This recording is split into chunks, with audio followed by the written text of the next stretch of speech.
todos, ¿cómo están? Bueno, me alegro que estén todos acá. No voy a hablar mucho porque ya hicimos hoy temprano la presentación del doctor Espriar en la actividad que comenzó en el Salón de AFE. Es una actividad que en principio se coorganizó con la Comisión Descentralizada de la ANEP de Colonia, y bueno, y ahora va a trabajar con ustedes, o va a trabajar con nosotros, mejor dicho, y mejor ya las dejo a las organizadoras que cuenten un poco, hagan las presentaciones que corresponden. De mi parte, solo agradecerle nuevamente por estar con nosotros hoy. Bueno, todos ustedes. Gracias, Beatriz. Bueno, una enorme alegría de tener esta mediateca a pleno. Creo que es un motivo de... Estamos muy contentos y muy contentas, sobre todo porque enmarcamos esta actividad en dos aspectos. Uno, porque seguimos celebrando. El viernes pasado celebramos los 25 años de esta institución y nosotros expresamente queríamos enmarcar esta actividad de hoy con la presencia de Carlos Espriar, continuando con este momento de celebración. Y en segundo lugar queríamos dar apertura al segundo semestre de nuestro año académico en el marco de esto que tiene que ver con la introducción al campo profesional, a las prácticas, este aspecto tan sustantivo en la formación de los docentes.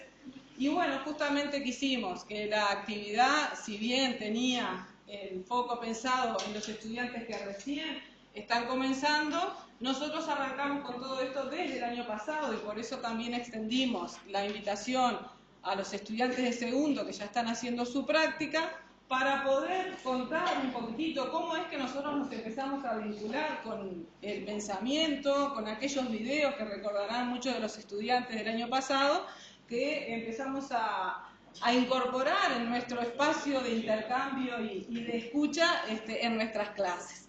Por eso vamos a invitar ahora a Carlos a que pueda sentarse acá con nosotros y a los estudiantes Antonella, Samira y Fernando, que son los que van a contar un poquitito esa experiencia.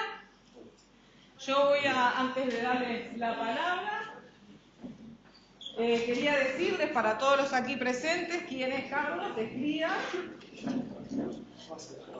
Un poquitito para que te conozcan, sí, él es investigador principal del Instituto de Investigaciones Sociales de América Latina, Flaxo, CONICET, y del área de educación también de Flaxo Argentina. Doctor en fonología con especialidad en problemas de la comunicación humana y ha escrito varios libros, varios textos, que también tenemos el privilegio de tenerlos acá a través de Dinámica Libros, así que vamos a poder acercarnos tanto porque lo escuchamos como también por su producción. Antonella Vivot, Fernando Vidal y Samira Bien, dos estudiantes de historia y una de ellas. Así que bienvenidos todos y habilitamos la palabra y luego Carlos. Primero que nada es para comentar más o menos lo que nosotros estuvimos trabajando el año pasado.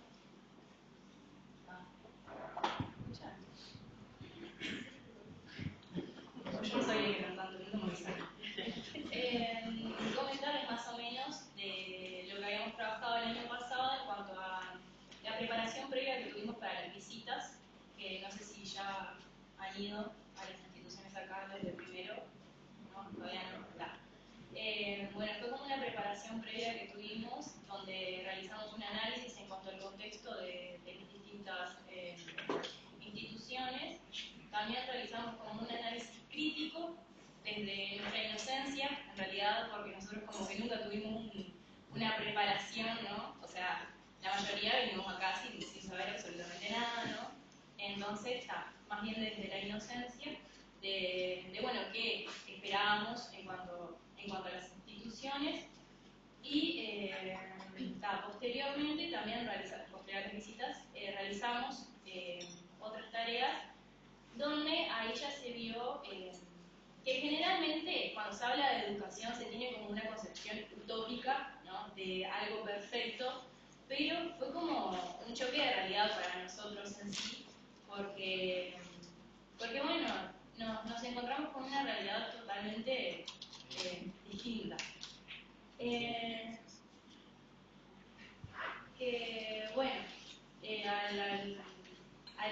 esas visitas realizamos esta actividad donde encontramos ciertas particularidades que llamaron nuestra atención de cierta forma.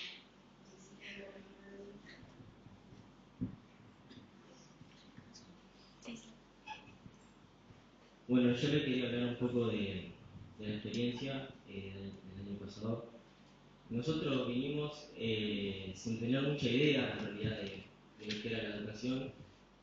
Y bueno, y de pensar la educación en tanto al aula y encerrarnos entre cuatro paredes, básicamente.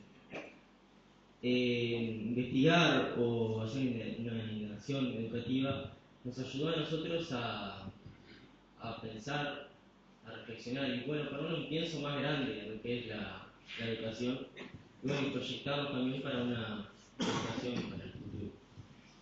Nos tocó visitar el centro María Espínola, a la historia, y bueno, me acuerdo que en cuanto a los documentos que vimos, nos ilusionamos de cierta forma con una cierta inocencia, como dijo Samira, y bueno, y cuando fuimos a la institución nos dimos cuenta que las cosas eran diferentes o bueno, no correspondían al 100% como era en el documento.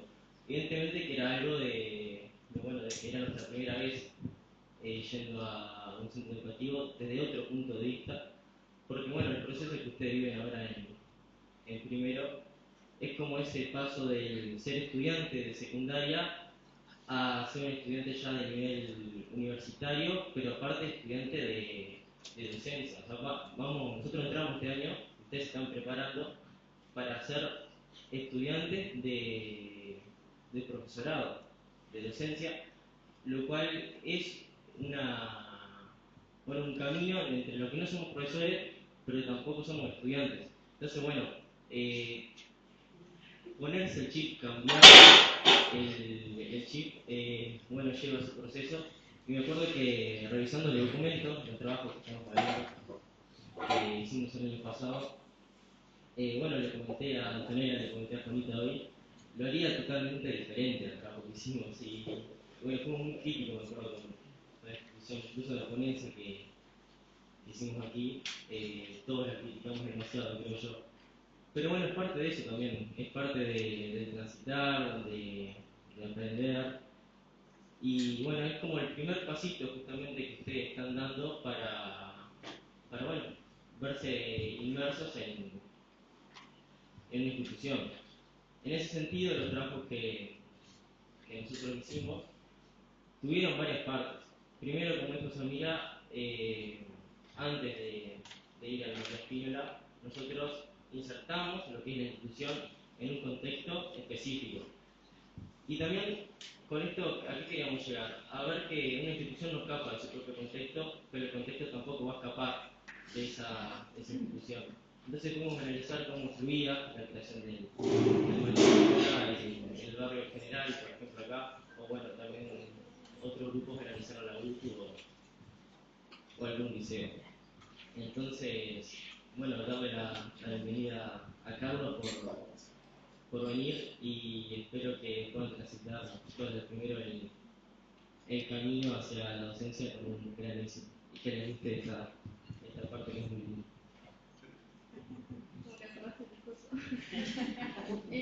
Bueno, soy Andrea, soy Victoria también. Nada, queríamos comentarles más o menos nuestras vivencias en general para que puedan tener como que una cierta línea de camino trazado por donde apuntar a seguir, porque sabemos que estamos en un plan nuevo. Nosotros, personalmente, me sorprendió lo de introducción al campo, de ir a visitar una institución, de poder hacer todo un análisis, poder desarrollar todo un texto en base a ello. Y fue bastante enriquecedor porque te sirve para hacer un análisis comparativo en la actualidad, en mi caso. Ahora estoy en segundo, que ya llevo medio semestre de prácticas, inserta dentro de alguna institución educativa a nivel secundario, te ayuda a poder visualizar, analizar ciertas cuestiones que quizás te pasan por alto por no estar insertas en un marco de que te dicen cuando vos estás en el liceo, pero que viendo lo podés desarrollar acá. Entonces nada, eso, como que contarles nuestras vivencias y ese análisis, si bien pudo resultar pesado porque fue en mi caso un momento de 38 votos o una cosa así, creo que más sirve muchísimo, porque es como dice Fernando, no es una cosa lo que vos estudiás ni lo que ves en los documentos de los centros, en lo que se inspira, por ejemplo también el documento de esto del 2023, del dato 23, y es diferente a lo que se vive. Y eso que se vive lo podemos ver un poquito en las visitas, pero lo vemos hoy en día en las prácticas. Y está bueno hacer ese contraste, porque si bien hubo muchas cosas que no se cumplen en esa cita, que no se cumplieron los documentos, hay otras que sí se dan. Me acuerdo de un texto sobre las distintas, ¿cómo es que se dice? Bueno, formas que se relacionan los integrantes de un centro. Estaba la familiar o la que se lleva por jerarquía, no me acuerdo el nombre ahora. Parece algo. Y no sé si la están trabajando. Ay, bueno, yo no me acuerdo de tanto. Pero ver eso que está plasmado en los libros, en los centros también es muy fuerte, porque si bien hay muchas cosas que no se cumplen, hay muchas otras cosas que sí. Y está interesante poder ponerlo, materializarlo a eso y poder darte cuenta. Es como que algo mucho más rico que simplemente ir a la introducción, no con los ojos cerrados, pero sí ignorando un montón de cosas que suceden a tu alrededor y tal vez. También dando la bienvenida a Escliar, que lo trabajamos el año pasado con los videos que mencionaba Carita. Yo lo mencionamos también en nuestro texto, lo de ser y estar en una institución, que también lo implementamos a día de hoy, porque no es lo mismo transitar la educación, las instituciones secundarias como un estudiante y estar con un sistema que quizás te obliga, no palabras tan feas, pero sí, muchos estudiantes a veces están por obligación ahí, e ir de un enfoque distinto, ir a querer estar ahí y querer poner toda tu presencia en una clase y ver cómo resulta eso, porque también está ese otro lado de que quieren estar o no quieren estar, y si son o no son dentro de ese instituto. Así que nada, eso. Gracias y bueno, éxitos a todos ellos.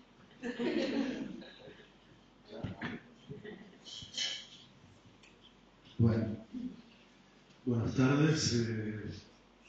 Primero, gracias por recibirme. Me recibieron unos abrazos allí apenas llegué. Y eso lo agradezco porque siempre uso una frase de un escritor llamado Kafka, muy conocido, que en sus diarios escribió aquello de: soy un niño, ¿a qué viene tanta ceremonia conmigo? ¿No? Es decir, que me gusta lo no ceremonial, lo anticeremonial, me gusta la proximidad o el arte de la proximidad, ¿no? Es un arte.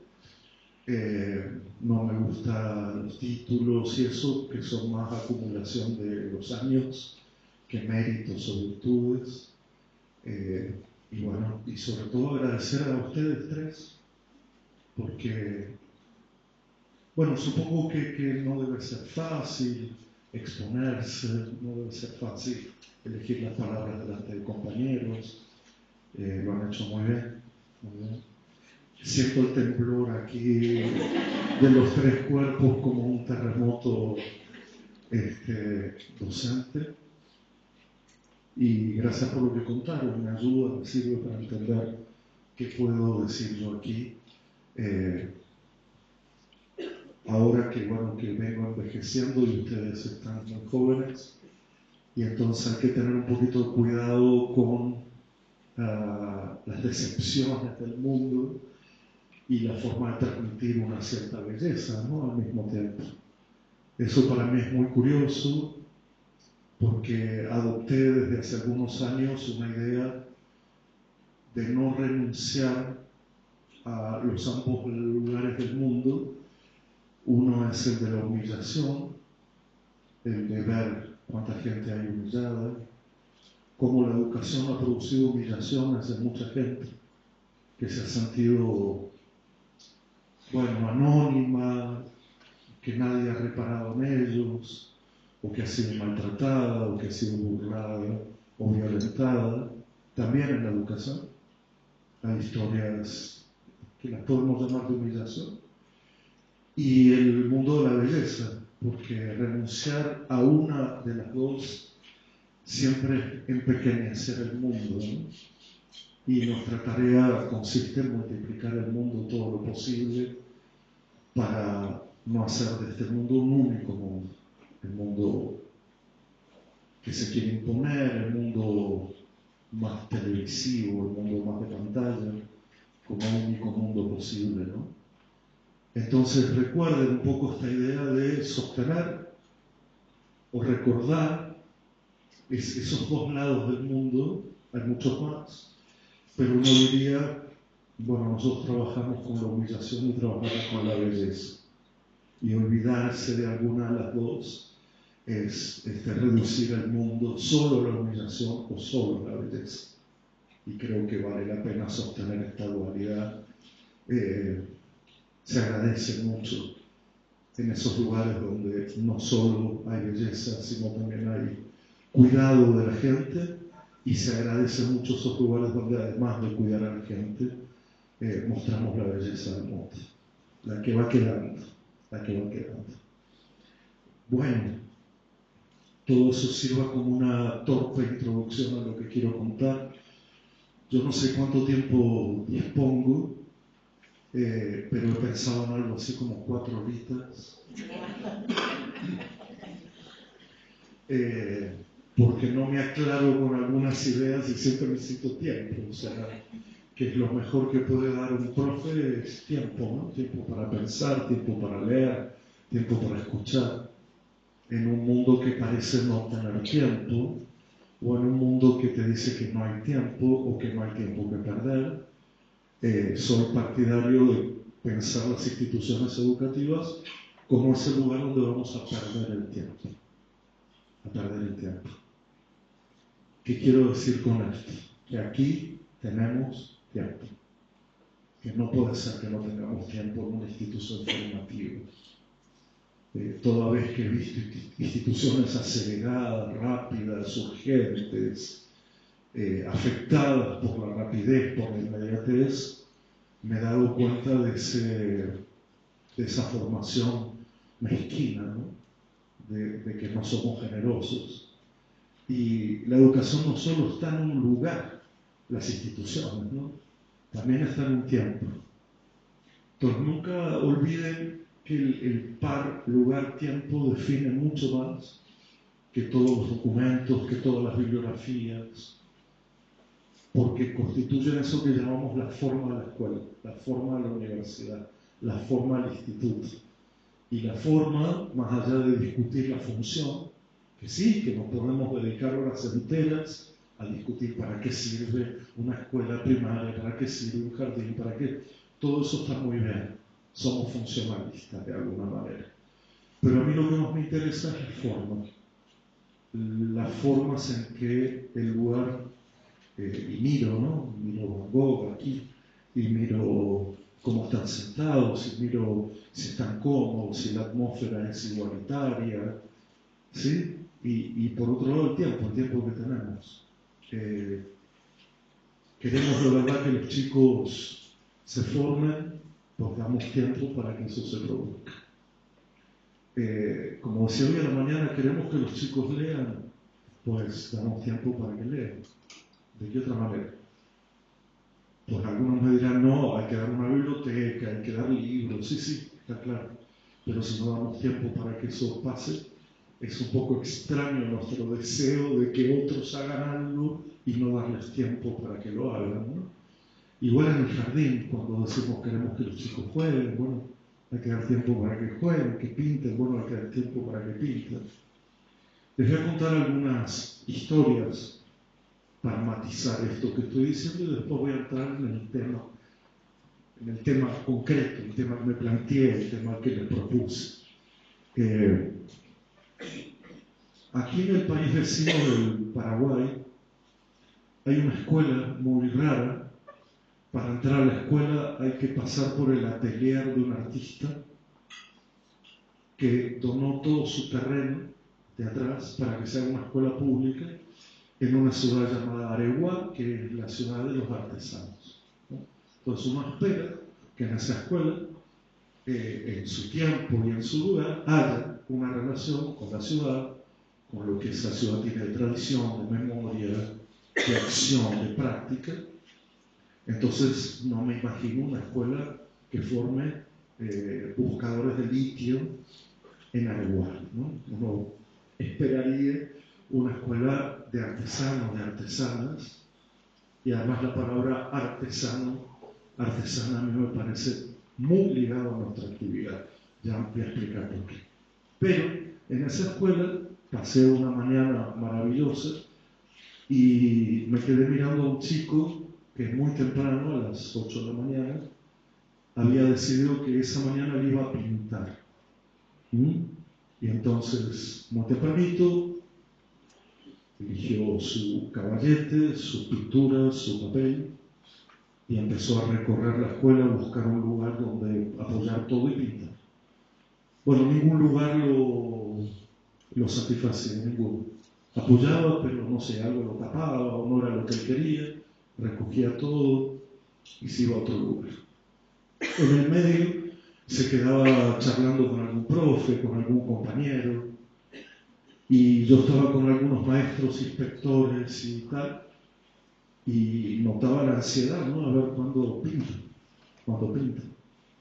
Y se hicieron las 12 del mediodía y seguía buscando el lugar donde pintar, seguía buscando cuál sería ese lugar, con quién hablar sobre lo que iba a pintar. Y entonces a las 12 del mediodía hicimos una ronda para conversar con los maestros y las maestras, y yo les pregunté, para ustedes, ¿pintó o no pintó? Bueno, inmediatamente un grupo dijo, no pintó nada.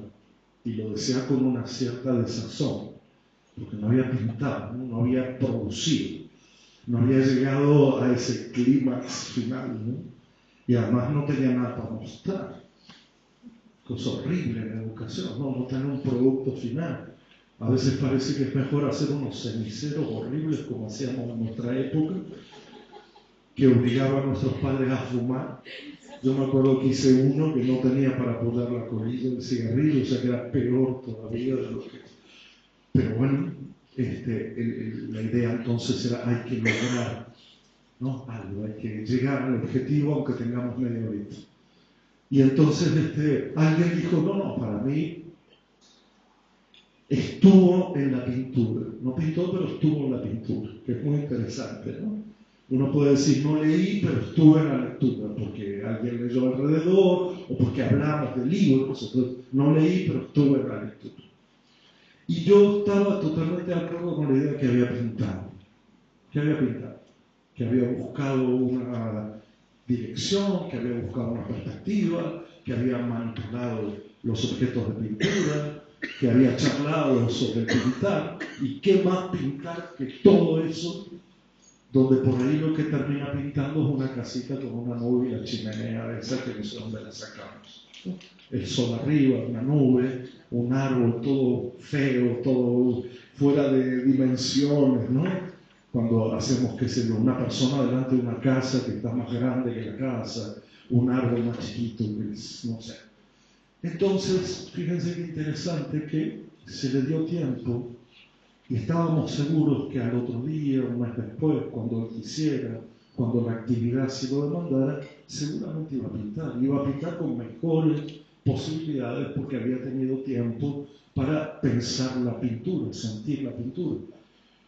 Queda la duda, yo no quiero afirmarles nada, solo quiero decirles que quizá lo que llamamos jugar, pensar, escribir, leer, todas las acciones pedagógicas que ponemos en juego requieran tiempo, requieran pensamiento, requieran experiencia, requieran práctica y no solamente un producto que, en fin, puede ser mejor o peor, pero que no todo puede ser valorado por la producción final, ¿no?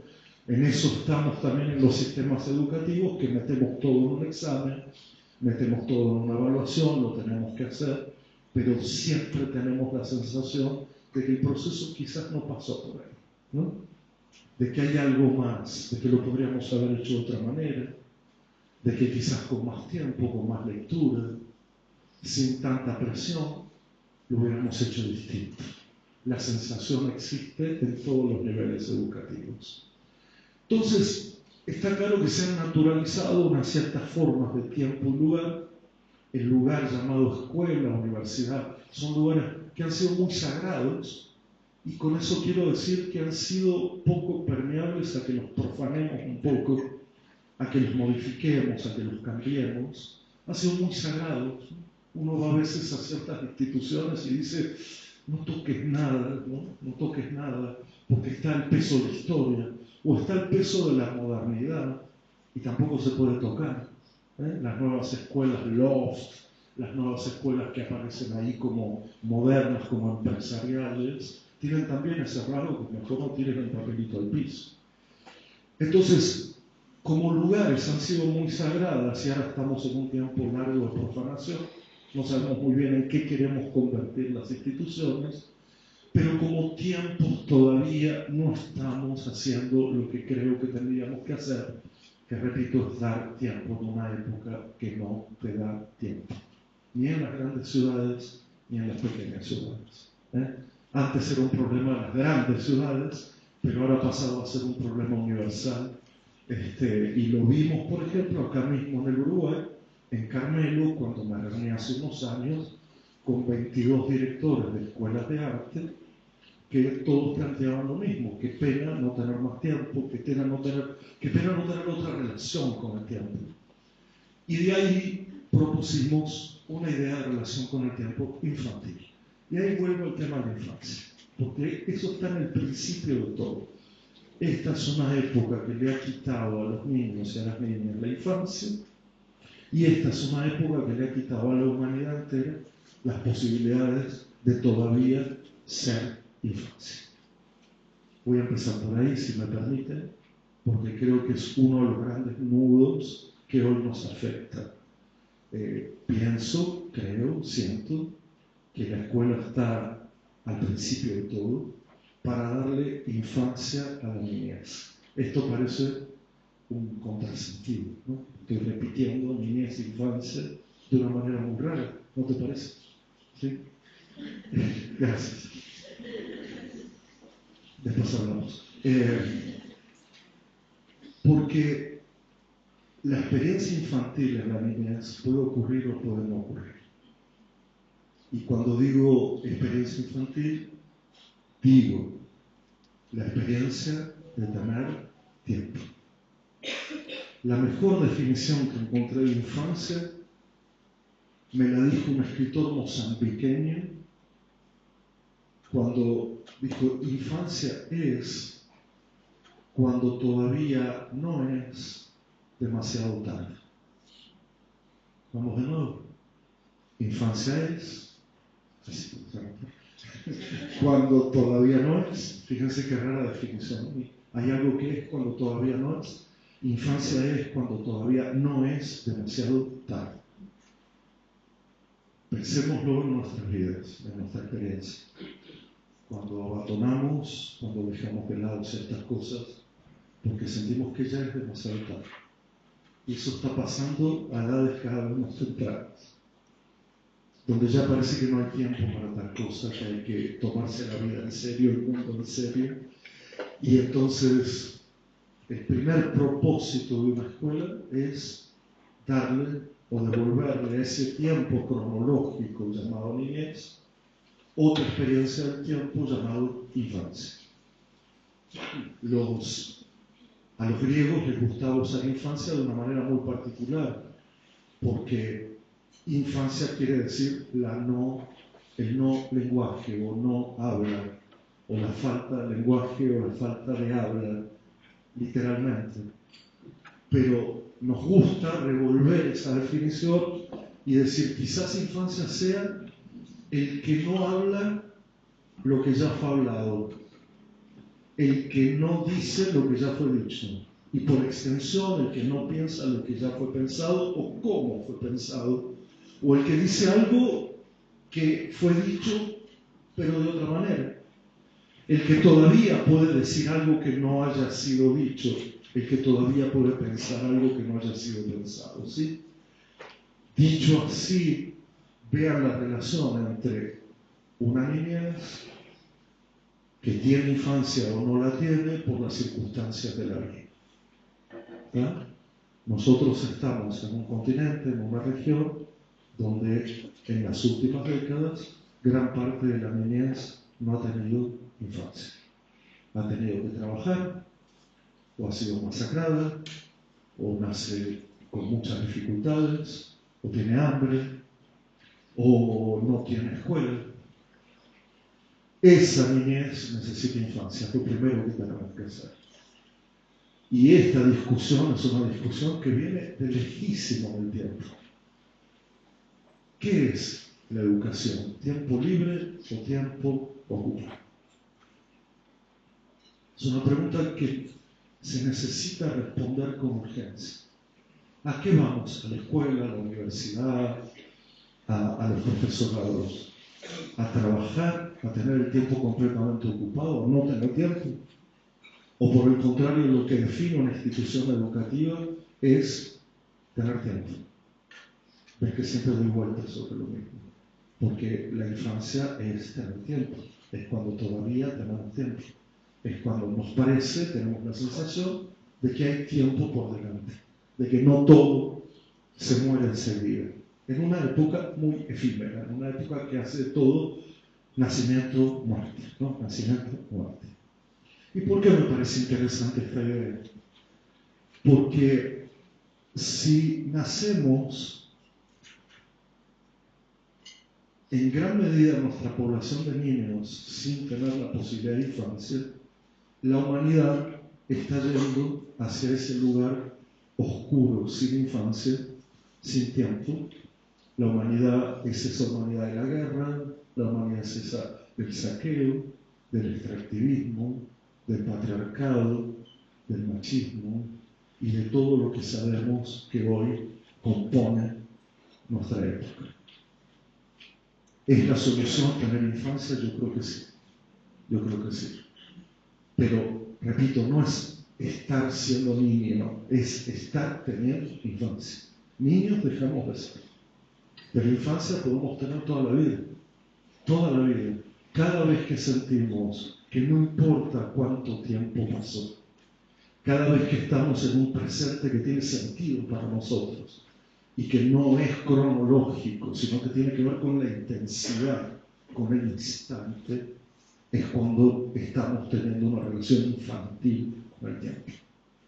Y esta es una época del mundo adulta tirando ya para adulto oscuro. Adulto oscuro.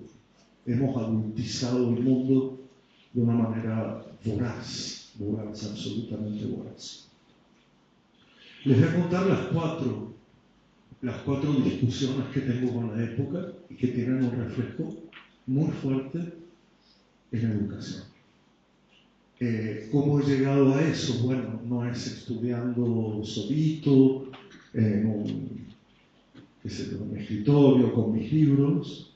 Es, por ejemplo, estar en lugares así, conversando y encontrando una cierta regularidad en los problemas que encontramos en cualquier lugar del mundo, en la frontera de Siria con Turquía, en la frontera de Brasil con Uruguay, en el nordeste argentino, allá en la República Checa, y en todos lados se repiten cuatro problemas que los consideramos epocales, y es un poco pretencioso de mi parte decir, mira, la época es así, es muy pretencioso, entonces yo no les voy a decir cómo es la época, cada uno vivirá epocalmente como pueda o como quiera. Solo les voy a decir que como educadores, presentes o futuros, no podemos tener solamente una relación con la época por lo nuevo, por lo último, por lo más reciente. Los educadores somos, o deberíamos ser, o deberíamos tener una relación que yo llamo contemporánea con el mundo. Y eso quiere decir incluir otros tiempos, otras latitudes a nuestra tarea. No solo el mundo nuestro, no solo el mundo de aquí a ahora, quien asume esta tarea, esta responsabilidad, este oficio, este trabajo, como lo quieran llamar, asume una posición contemporánea. ¿Y qué quiere decir asumir esta posición? saber que el mundo es claroscuro, saber que el mundo no es solo de las cosas nuevas que brillan, saber que el mundo también es una relación con las cosas que el mundo ha creado a lo largo de su historia, saber que el mundo es una relación siempre entre lo viejo y lo nuevo. La educación es esa relación entre lo viejo y lo nuevo. Si no hay esa relación, prácticamente uno dice, bueno, entonces solo capacitémonos en lo último, actualicémonos y ya está. ¿Para qué tanto lío venir aquí 4 años, no sé cuánto vienen, 5? ¿Para qué tanta crítica? ¿Para qué tanta ideología? Hoy predomina esa tendencia a solo el educador tiene que conocer lo último, lo nuevo. Vamos todos a la inteligencia artificial ahora, ¿no? Vamos todos. ¿Perdón? ¿Por qué? ¿Por qué naturalizamos esa idea? De que es lo nuevo lo que comanda nuestra formación. Es lo viejo, lo actual, lo nuevo, lo más lejano, lo más reciente, son todos los tiempos, son todos los lugares. De ninguna manera nos podemos convertir en educadores solo de lo más reciente, porque lo más reciente está afectado por intereses que no provienen del campo educativo, provienen del campo del entretenimiento, del campo de la tecnología, del campo de lo que hoy se llama el feudalismo tecnológico, del campo de la compraventa, del campo de lo lucrativo, de lo provechoso, de lo utilitario. ¿Acaso es posible pensar una pedagogía no utilitaria? Yo sí, yo la amo. Encontrarnos porque sí, leer porque sí, para nada, ¿no? Estudiar porque sí. Esas son las sutilezas que van entre la preparación, la formación, la capacitación, la actualización. Y hoy este es un mundo que te exige estar actualizado, ¿no? Lo último. Y eso nos emparenta con, repito, industrias de entretenimiento y de tecnología, pero no lo somos.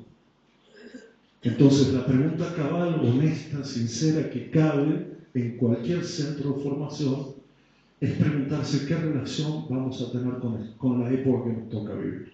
¿Qué relación? Si nos vamos a someter a sus lógicas, si vamos a incorporar otras épocas, si incluso vamos a ser rebeldes a esta época, si vamos a ser autónomos de la época, si es que se puede, como diciendo, bueno, acá no pasa todo, no entra aquí todo lo que está entrando en el mundo, acá, no sé, lo pensamos un poquito. Todos los chicos tienen que tener sus celulares, todos los chicos tienen que tener su computadora y resulta que ahora, en poquísimos años, estamos pensando cómo quitar todo eso lo más rápido posible. Curioso, ¿no? Todos fuimos en la dirección de una educación híbrida y ahora estamos todos desesperados por la presencia, por encontrarnos con alguien, por hacer comunidad. Y eso va definiendo la relación con la época y te va mostrando que educar no quiere decir ser dócil a la época en la que se vive, no acatar los mandatos de una época de una forma acrítica, ¿no? Acrítica, o que podemos hacer cosas que esta época no hace. Esto es bien bonito. ¿Qué es lo que no hace esta época? Bueno, no hace infancia, entonces vamos a hacer infancia. ¿Qué no hace esta época? No lee, bueno, vamos a leer. ¿Qué no hace esta época? Comunidades, bueno, vamos a crear comunidades. ¿Qué no hace esta época? Jugar, divertirnos, pasarla bien. Bueno, vamos a hacerlo. Hoy decía en la mañana algo muy arriesgado. Vamos a hacer todo lo que el mundo desecha. ¿Ustedes qué hacen en la escuela? ¿Hacemos todo lo que el mundo ha abandonado? Todo lo que el mundo decidió que no servía para nada, nosotros lo vamos a poner centralmente en la formación. Me estoy arriesgando a que quizás no estén de acuerdo, pero bueno, no me interesa estar de acuerdo, me interesa compartir pensamientos, ¿no? Cuatro fenómenos que están ocurriendo y que creo que vale la pena detenerse un poquito. El primero lo esbocé, pero no lo terminé de plantear. Hay un tipo muy curioso que en 1880 escribió algo muy llamativo y que todavía es leído. Ese tipo se llamó Paul Lafargue. Ese tipo era el yerno de Marx. Marx no le gustaba mucho su yerno. Y en 1880 escribió un texto en el Parlamento, como si fuera un discurso, que se llamó, él le puso el título El derecho a la pereza. El derecho a la pereza. Cuando, y lo pueden buscar, es un texto muy accesible, que pone la palabra derecho al lado de la palabra pereza de una manera muy rara, pero muy distinta a cuando hoy decimos el derecho al juego, el derecho a la lectura, porque nosotros somos mucho más jurídicos que en aquella época. Quizás lo que le estaba queriendo decir es el valor, la virtud, ¿no? la potencia de la pereza. Y aquí ya no da pereza, sino al tiempo libre, tiempo creativo, tiempo no afectado por el trabajo, tiempo desocupado, tiempo infantil.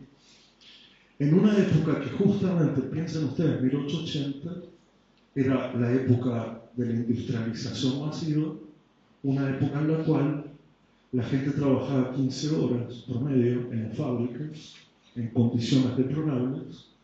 La gente, quiero decir, no solo los hombres, sino también las mujeres y muchas veces los niños, trabajaban 15 horas a destajo, y entonces la FARC, con una voz completamente en el desierto, les preguntó a los diputados, senadores de aquella época en el Parlamento francés, y les preguntaba, pero perdónenme, ¿y cuándo se van a formar? Si están 15 horas trabajando, no tienen tiempo para nada. ¿Cuándo se van a emborrachar? Fíjense lo que el texto estaba planteando, emborrachar, como parte de una propuesta de uso del tiempo libre, emborrachémonos. No lo tomen literalmente, les pido, porque lo que propone Clear es una borrachera generalizada. Imagínense en un video, ¿no? Que parezca esto. Emborrachar de la vida, festejar, celebrar, decía él, reunirse entre amigos, leer juntos, ir al teatro. ¿Cuándo vamos a hacer eso si están todo el tiempo ocupados? Y dejó en 1880 una pregunta que, repito, para mí todavía no está respondida, y es si educar hace que los estudiantes se relacionen con tiempo libre o con tiempo ocupado. Y está claro que vamos hacia el tiempo ocupado y que vamos cada vez más a la idea que educar quiere decir ir a trabajar. Esto es muy fácil. Primer día de clase, escuela primaria, en la puerta, con los niñitos. ¿A dónde vas? A la escuela, dice. Fascinados con poder entrar por primera vez. A las 12 del mediodía los esperamos. ¿De dónde venís? De la escuela. Bastaron 4 horas, no un año de práctica, 4 horas para desmontar esa ilusión de que ir a la escuela tiene que ver con algo que va a cambiar nuestra vida, que nos va a permitir hacer otra cosa que la que ya hacemos, que nos va a permitir estar entre otros y no solamente con la familia, con el barrio, sino salir al mundo. Eso es educar, tener la posibilidad de salir al mundo. Cada vez que te quedas en tu mundo, la formación se vuelve más angosta, más reducida. Y entonces aquí tienen el primer llamado de atención, ¿no? Los griegos, cuando usaron la palabra scholé, querían decir literalmente tiempo libre. Pero tiempo libre, ¿para qué? Tiempo desocupado de la esclavitud y del trabajo. Tiempo desocupado para hacer ejercicios que necesitan un lugar y un tiempo distinto al tiempo de la ciudadanía, al tiempo del trabajador, al tiempo del esclavo. Y esa era la definición literal de escuela. A la escuela se dio porque a los chicos, a las chicas, a los jóvenes, se les daba la posibilidad de tener un tiempo desocupado para hacer algo distinto al que harían si no tuvieran escuela. ¿Dónde se pueden ver todavía estos resabios de esta idea? Hay muchos lugares donde todavía esto existe. Existe, por ejemplo, por lo menos ha sido una experiencia, en proyectos educativos de comunidades originarias que yo he ido a visitar, a participar, a pensar juntos, en escuelas de arte, en talleres, en algunos profesorados, donde uno entra y tiene la sensación de que se está a gusto, de que se vienen a hacer cosas que de otra manera no se podrían hacer, de que se hacen cosas que no se pueden hacer ni a solas ni solos, sino en lo colectivo, en lo común. Entonces, este es mi primer llamado de atención: cómo crear un tiempo, cómo cuando venimos aquí sentimos que tenemos tiempo, cómo cuando venimos aquí sentimos que la formación tiene que ver con denme tiempo. Venimos aquí a reclamar el tiempo que es nuestro. Es muy fácil comparar instituciones apuradas, que van al punto, digamos, te querés preparar en esto, tomar, a instituciones que tienen formaciones más generales, inespecíficas. Y el educador es una formación, a mi modo de ver, lo podemos discutir. No es específica, es inespecífica, o es indeterminada. Quiere decir, es de varias disciplinas, varios lenguajes, varias modalidades. Entonces dejo registrado, como si fuera un PowerPoint, digamos, que nunca uso, esta primera señal, ¿no? O una primera pregunta, que es: ¿lo formativo tiene que ver con el tiempo libre o tiene que ver con el tiempo ocupado? Por este apunte que he hecho de Paul Laforgue, evidentemente él reclamaba en 1880 que si vamos a tener que trabajar 15 horas no va a haber formación jamás. Y que la formación tiene que ver con un modo de estar juntos. Por eso le hablaba tanto de la fiesta, ¿no? De ese encuentro entre la gente. Entonces, ¿qué es más formativo? ¿Estar 15 horas trabajando o estar 15 horas con el tiempo desocupado? Que eso lo haga el Estado, que el Estado nos desocupe el tiempo, que no nos haga trabajar a los 6 años, que no nos haga limpiar vidrios en las esquinas y que nos libere el tiempo para poder formarnos. Cosa que el Estado nos debe de hacer muchísimo tiempo. Entonces, esto es una primera señal de época. Me fui muy lejos en el tiempo, pero yo creo que todavía continúa como problema la relación entre tiempo libre y tiempo ocupado. Los chicos no lo tienen nada claro, yo no lo tengo nada claro. A veces digo que voy a trabajar a mi facultad, a veces siento que voy a disfrutar, que voy a estar con otros, no lo tengo claro.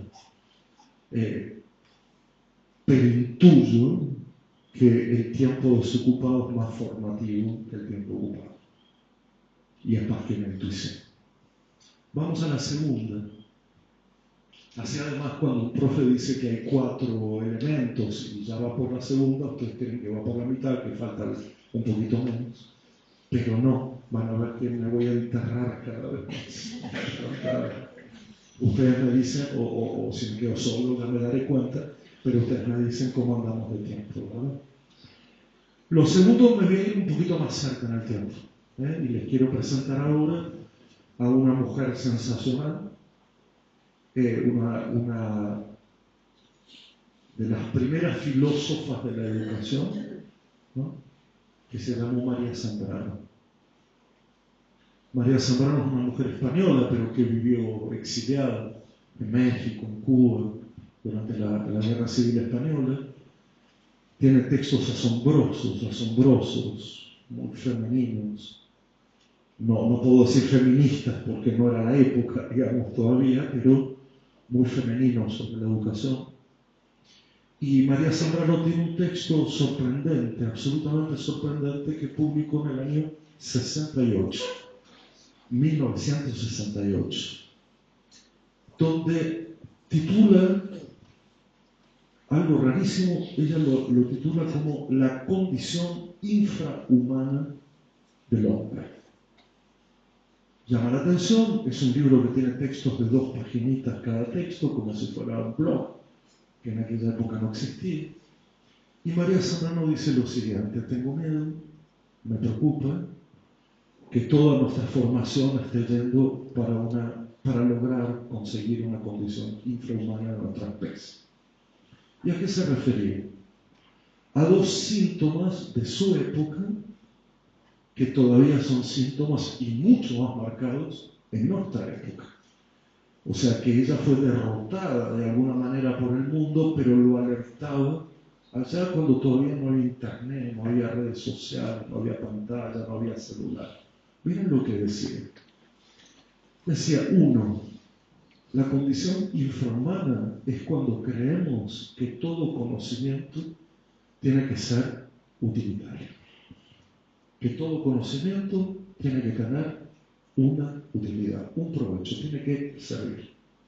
Y si con eso, con esa creencia que ya estaba ella sospechando, se muere la filosofía entera, se muere el arte entero, se muere la literatura entera, se muere la especulación científica entera, se muere, porque se pasan siglos a veces demorados en un razonamiento, en un pensamiento, en una teoría, en un discurso que no conduce a ningún provecho, a ninguna utilidad, o por lo menos no la utilidad de la mercancía, ¿me entienden? Pues claro que tiene utilidad, y eso pueden recordar al viejo Spinoza, que decía una cosa es lo utilitario y otra cosa es el utilitarismo.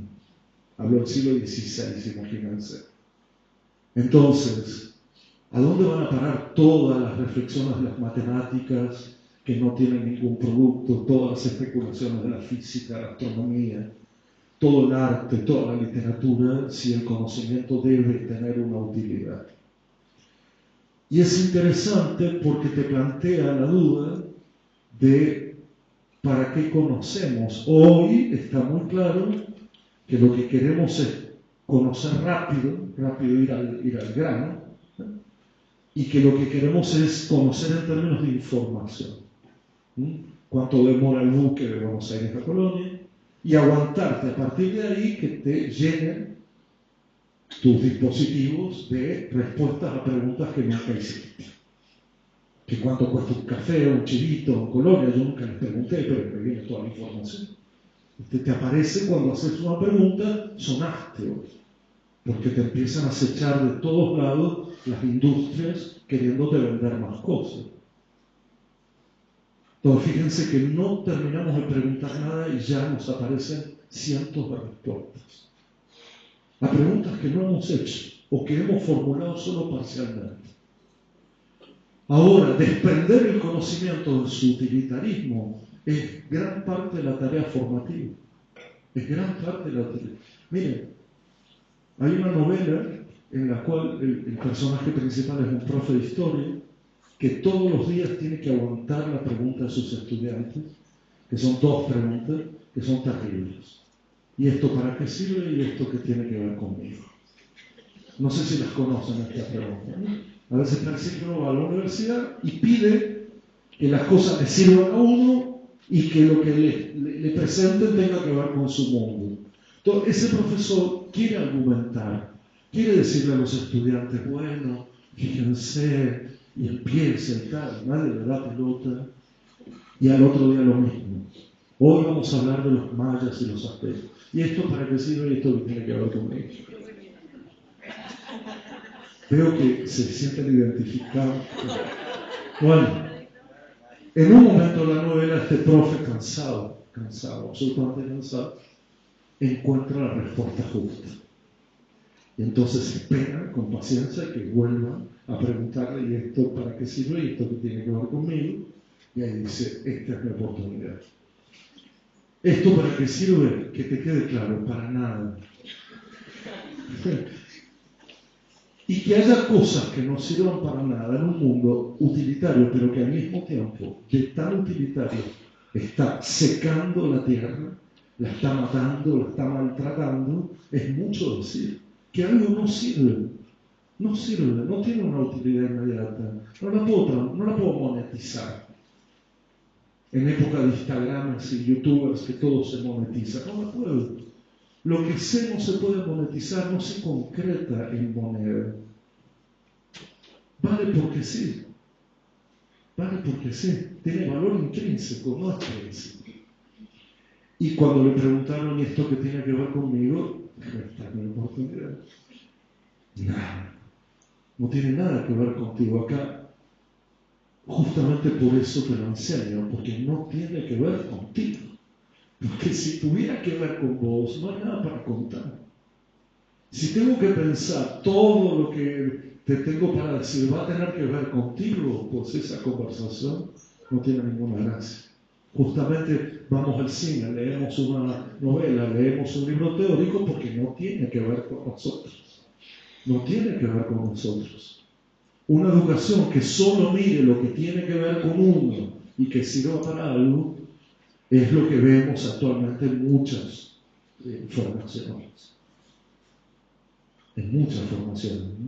Por ejemplo, en posgrados, hoy está lleno de esto, de lo utilitario y lo que tiene que ver contigo.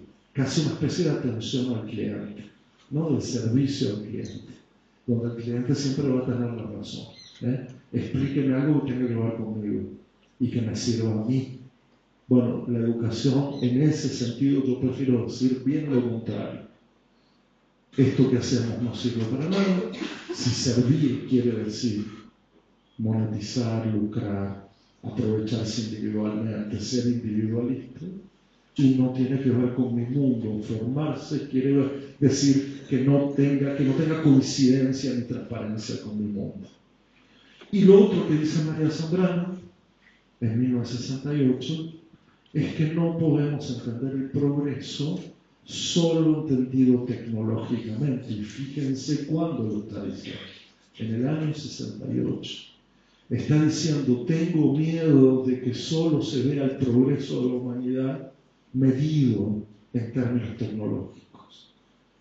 Bueno, así ha sido. Podríamos decir que esa es la condición infrahumana que atemorizaba a María Zambrano y que hoy nos revela que tal vez lo que tenemos que pensar es que no todo conocimiento progresa. La mayoría de los conocimientos no tienen un progreso en el sentido lineal. La poesía no progresa, el cine no progresa, el arte en general no progresa, la filosofía no progresa. Progresa la tecnología en los términos lineales, acumulativos, pero no progresa en lo demás, no puede ser medido en términos de progreso. ¿O ustedes creen que el cine de hoy es mejor que el cine de hace 50 años? ¿En qué sentido? ¿O que la poesía de ahora es mejor que la poesía shakespeariana? ¿Por qué? ¿Por qué mejor o peor? ¿Y por qué no todo? ¿Por qué no la poesía de ahora y la poesía de entonces? ¿Por qué no el cine de ahora y el cine de entonces? ¿Ven cómo vamos reduciendo el mundo formativamente? Porque creemos que lo último es lo único que vale la pena. Tercero, empieza Internet y la época está atravesada profundamente por el uso de una red mundial global.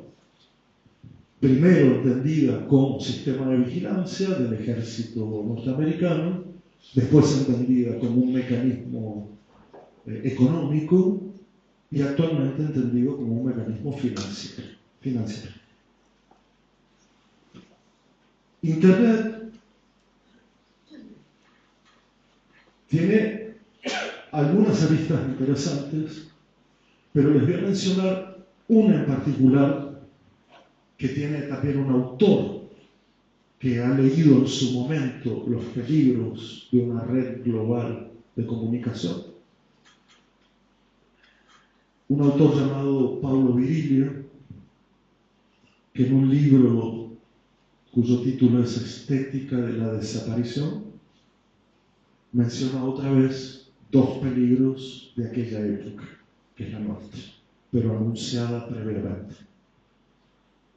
Virilio dice, me preocupa cómo va a quedar la comunidad, cómo va a quedar lo público, cómo va a quedar lo común, afectado, atravesado por las nuevas tecnologías. Primero Internet más tarde redes sociales. ¿Y qué dice? Que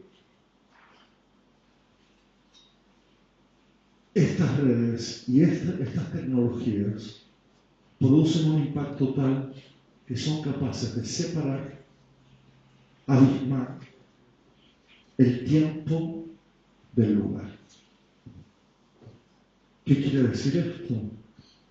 Que nosotros, al estar en Internet, no estamos en ningún territorio, no estamos en ningún lugar, o estamos en ese no lugar,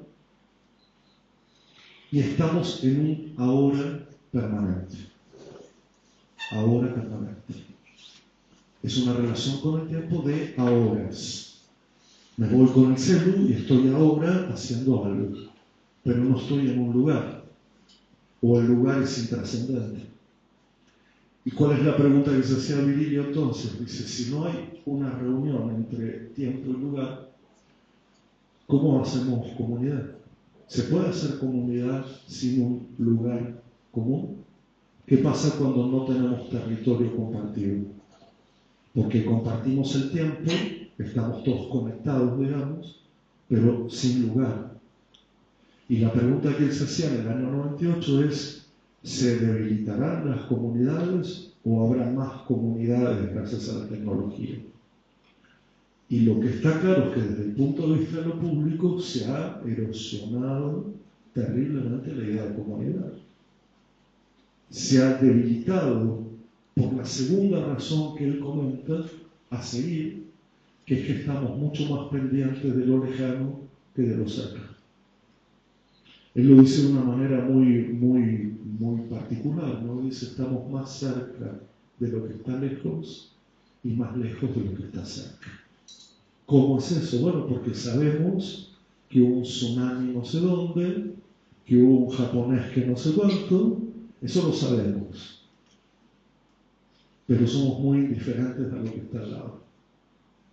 En todo caso, para no ser tan radical, lo que había que preguntarse es, y la pregunta vale la pena, es, ¿se puede hacer lo público, lo común, la comunidad, sin una relación entre el tiempo y el lugar, entre el territorio y el tiempo?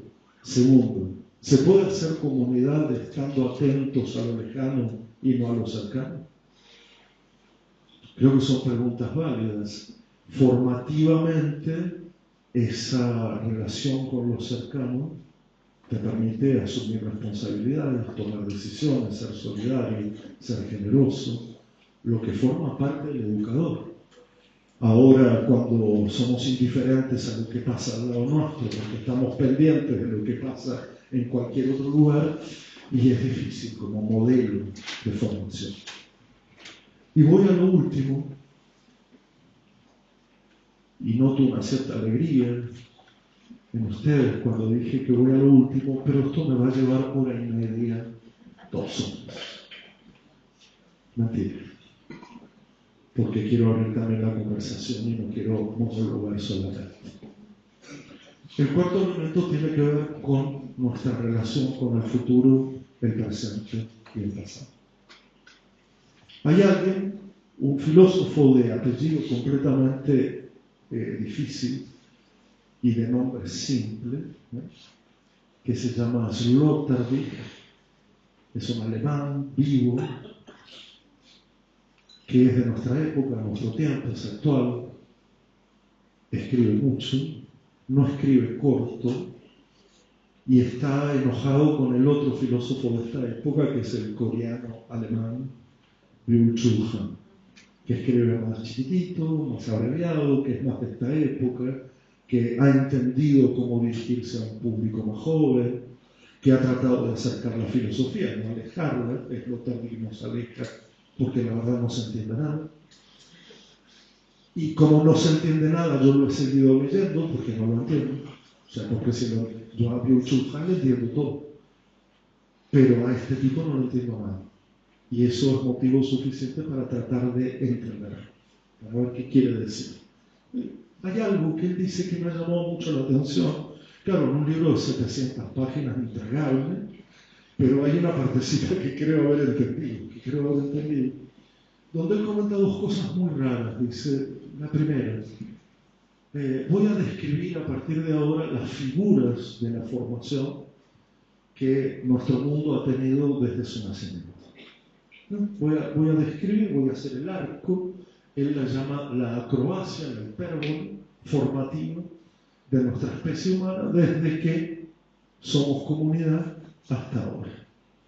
Y empieza con Cristo, con Buda, empieza por ahí, pero dice, no me puedo olvidar que antes que todo eso, la figura de transmisión del mundo eran los ancianos, ¿no?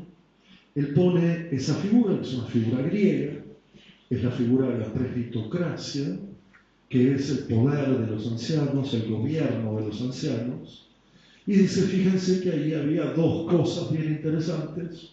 Una era que los ancianos y las ancianas ya habían vivido algo, pero que además se preparaban para contárselo a los demás. Y yo dije, acá hay una definición de maestro y maestra que me gusta. No por la edad, digo, la condición de haber vivido algo, ¿no? Haber vivido algo, pero además saber o querer contárselo a los demás. Y dije, bueno, este es el arte del educador. No solo que sé algo, sino que además me preocupo en saber cómo contárselo a otros. Si no, tendríamos genios del piano, pero que no son capaces de explicarle nada a nadie. Entonces un maestro no es ni eso, ni es simplemente un contador de historias. Es alguien que conoce su materia, pero además de conocerla, le encanta contársela a los demás. No nos olvidemos eso en la formación. Son los dos pilares. A veces creo que nos concentramos en saber nuestra materia, pero saber contarlo es tan trascendente como lo que sé de mi materia, lo que sé de mi materia. Y eso es permanente, hay que reelaborarlo todo el tiempo. ¿Cómo le cuento a este grupo? ¿Cómo hago para contarle a este grupo esta relación con el saber que tengo? O con el mundo que tengo, con la vida que tengo. Lo reelaboro así. Entonces, él dice, ¿qué nos pasó como civilización? Que empezamos con los viejos y terminamos hoy con los jóvenes. ¿Se entiende por qué, no? Porque hoy las grandes figuras de la transmisión son otros jóvenes. Son los Instagramers, son los YouTubers, son los TikTokers. Y efectivamente, cuando ves a personas adultas que usan la transmisión como recurso formativo, juvenilizan su transmisión. Yo pensaba, y si vengo acá y hago un espectáculo de 4 minutos, ustedes que vieron videos míos sabrán que no hay nada más horrible que poner una cara y empezar a hablar. Es decir, nunca están pensados como producto de formación que se puede vender y comprar. Son genuinos, son honestos, son austeros, ¿de acuerdo? Entonces él se pregunta, y no está mal la pregunta, ¿qué pasó con nuestro arco civilizatorio que comenzó con los viejos y está terminando con los jóvenes? ¿Es esto un problema? ¿Qué tipo de figura es la que hoy transmite el mundo? Que quizá no lo ha vivido con anterioridad y quizás no elabora sus formas de contarlo a los demás, sino para ganar dinero. Lo que es muy distinto al anciano que cuenta al mundo porque quiere que ese mundo siga, que ese mundo permanezca, que ese mundo no se muera, que ese es el mundo de la memoria, el mundo de la historia, el mundo del pasado. Una pequeña historia y ya voy yéndome hacia el final.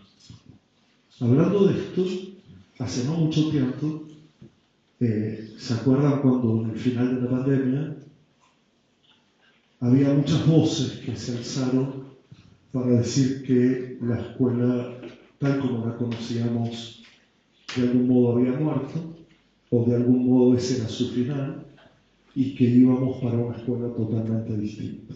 Hubo mucha discusión, muchas publicaciones, había grandes figuras intelectuales abonando esta idea de que íbamos para otra idea de escuela, por ejemplo la escuela en la nube, o la escuela híbrida, pero que ya la escuela no iba a ser. Y de alguna manera se anunciaba el final de la escuela. Esta es una época que le encanta anunciar el final de las cosas. A esta época le encanta anunciar el final de la historia, el final de la verdad, el final del amor, todo acabó, todo acabó. No hay nada, no hay nada. Lo que es un poco un rechazo al pasado, ¿no? Un poco esta idea de la historia así como la contaron no sirve para nada, por lo tanto, fin de la historia. Las verdades que nos pasaron son verdades en las que no creemos, por lo tanto, fin de la verdad. Y el fin de la escuela también traía este género literario que se llama el fin de todas las cosas, ¿no? El fin de todas las cosas. En vez de decir que también hay otras formas, se habla del fin, ¿no? De que algo acabó, algo terminó. Es una especie de trágica, ¿no? Un género trágico que anuncia el derrumbe. Y entonces yo estaba en una comunidad de un pueblo originario que se llaman los Huarpes, en el norte, bueno, de San Juan, San Luis, Mendoza, en Argentina. Son una comunidad muy separada, muy difundida en los territorios, son de montaña en general y tienen muchos proyectos educativos. Y uno de ellos me invitó a que habláramos del fin de la educación, del fin de la escuela. Me acuerdo que era un martes a la tarde y entonces yo tenía 2 horas porque tenía que volverme a Buenos Aires y dije, bueno, tengo ese tiempo, ¿no? Sí, perfecto. Entonces llegué, nos sentamos en ronda, a la intemperie, al aire libre, y yo ya estaba un poquito ansioso por el tema del tiempo y tal. O sea, todo lo contrario de lo que les dije toda esta tarde, ¿ya? Estaba un poquito ansioso, tenía que llegar al aeropuerto en Mendoza, no en San Juan, o sea, tenía sus complicaciones. Y digo, bueno, gracias por la invitación, rápidamente lo dije, vamos a hablar un poco del fin de la escuela y el fin de la educación. Y tenía a mi lado a la abuela Anta, de nombre Anta, el nombre de su comunidad, que me revisó, me agarra la mano y me dice, Carlos, un momento. Vamos primero a presentarnos. Claro, como es que oso yo tomar la palabra sin presentarme, pensé yo. Dije, bueno, Anta, tienes razón, yo soy no, Carlos. Circularmente vamos a presentarnos. Y ahí entonces empieza del otro lado a mí. Bueno, yo soy tal, prima de la montaña, hermana de las nubes. Sin media hora estuvo presentándose. Y después seguían, ya pasó 1 hora, 1 hora y cuarto, con eso de, vamos a presentarnos, claro, porque para conversar nos presentamos, ¿verdad? Un poco, nos presentamos, contamos quiénes somos. Dije, bueno, queda menos tiempo, pero todavía hay tiempo. Bueno, yo soy Carlos, ¿qué tal? Primo de Silvia, podría decir, hijo de tal. Dice, y les quería contar un poco qué pienso sobre el fin de la escuela, el fin de la educación. Sentí una mano del otro lado. Y la mano del otro lado, que era del cacique, dice, Carlos, primero queríamos ofrecerte unos alimentos que hacemos aquí y que para nosotros son fundamentales para conversar, homenajear, dar hospitalidad, comer algo juntos, beber algo juntos. Y entonces traían los alimentos, nos explicaban cada alimento, de dónde venía, cómo se hacía. Terminamos de comer, quedaban 15 minutos, ¿no? Bueno. Y entonces dije, bueno, puedo decir, ya nos hemos presentado, comido, pero... Y entonces digo, bueno, para mí lo del fin, y Anta me dice, primero, Carlos, ¿qué entiendes tú por fin? Le digo, bueno, algo que se acaba, algo que termina, lo que vinimos a conversar aquí, que ustedes me pidieron que yo les contara un poco. Dice, no, dice, nosotros te invitamos a que hablaras de la finalidad de la escuela.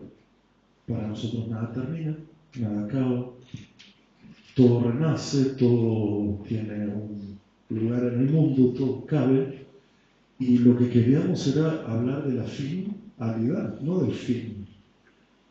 Y yo dale con el fin que todo se acaba, y ella dale con la finalidad que es el norte, la dirección, el sentido, ¿no? Pues fui de ahí, cabizbajo, bien comido, con nuevos amigos y amigas, pero al mismo tiempo pensando en mi propia torpeza, porque por ahí esa reunión en comunidad fue la finalidad en sí.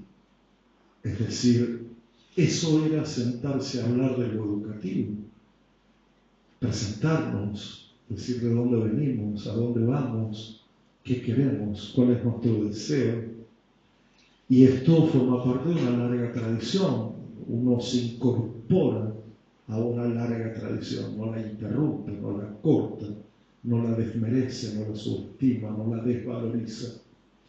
Y entonces ahí engancho con lo último que dice Sloterdijk, y de verdad le juro que ahí cierro, de verdad, que es que él dice aquello de esta es una época en que el presente niega o prohíbe o no desea preguntas sobre la trascendencia y la existencia.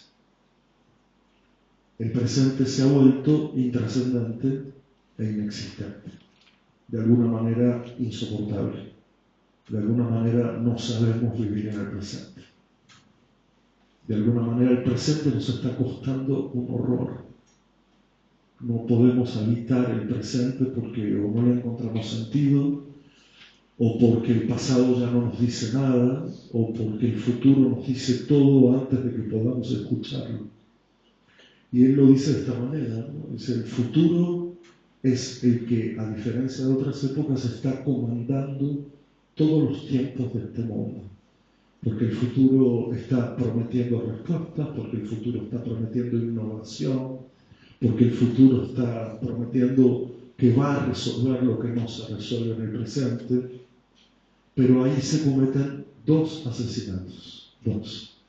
Uno, al matar al pasado, porque probablemente para las nuevas generaciones el pasado ya dijo todo lo que tenía que decir y no tiene más nada para decir, estamos perdiendo las mitologías y las narraciones de la historia humana. Estamos perdiendo la capacidad de narrar, de contar. El lenguaje narrativo se ha vuelto insoportable, no aguantamos más de 3 minutos de narración. Preferimos descripción que narración, enunciación. Preferimos tener razón antes que encontrar verdades colectivas. Y si el presente no se pregunta por la existencia ni por la trascendencia, será el futuro el que nos gobierne.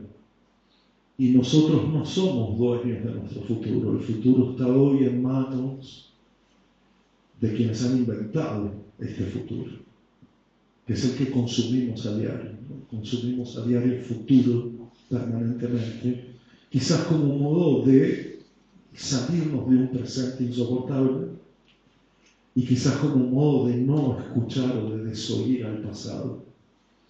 Entonces uno lo que entiende es que esto trae un efecto terrible en la educación, porque sin lenguaje narrativo no tenemos nada para contar. Sin lenguaje narrativo no nos queda vida. Hay un escritor italiano que en una novela lo dice muy bien: mientras tengamos una historia para contar y alguien que quiera escucharla, no estamos jodidos de verdad. Estamos jodidos de verdad cuando no tenemos nada para contar ni nadie que nos quiera escuchar. Nada. Que es diferente de que me gusta, ¿eh? Es diferente de obtener me gustas, ser escuchado. Y también estamos jodidos porque contar, cuando te cuento algo, quiero contar contigo. Es una forma de cuidado comunitario. Cuando estas comunidades se cuentan cosas, lo hacen no solo para sostener un lenguaje narrativo, sino para cuidarse. Y arropan a los nuevos en un lenguaje narrativo. No en un lenguaje individualista, exitista, sino en un lenguaje narrativo. Por eso creo que el lenguaje de la educación debería ser narrativo, lo vengo sosteniendo desde hace tiempo, para que sobre todo se cumpla aquello de nacemos zoológicamente, pero después tenemos que tener una vida que no sea solo zoológica, sino sobre todo biográfica. Y para tener una vida biográfica nada mejor que la escuela, que es el lugar donde nos encontramos con lo múltiple, con lo distinto, con lo que no sería parte de nuestra vida ni de nuestro mundo si fuéramos animales. Y es ahí donde la mayoría de la gente encuentra un destino distinto del que encontraría si solo repitiese su nacimiento. Entonces siempre me gusta terminar con esta idea, ¿no? Creo que somos artesanos de recomienzos. Hoy terminé igual. Creo que estamos modelando, construyendo, hilvanando un tejido artesanal, no técnico, de destinos distintos a los del nacimiento. Darle la oportunidad a la gente para que recomience una y mil veces. Porque nada hay de más triste que haber nacido y no haber podido tener otro destino que ese que creemos es inefable, que no se puede discutir, que no podemos luchar contra él. Bueno, el educador, la educadora que crea que el destino está trazado de antemano, comete el peor de los pecados. Somos artesanos de recomienzos y eso quiere decir no creemos que haya destinos trazados naturalmente. Gracias por escuchar.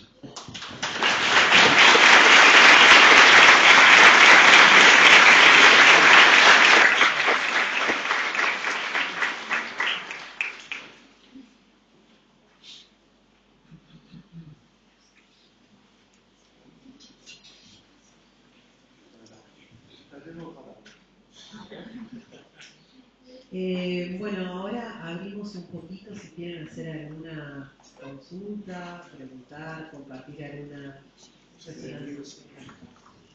Alejo.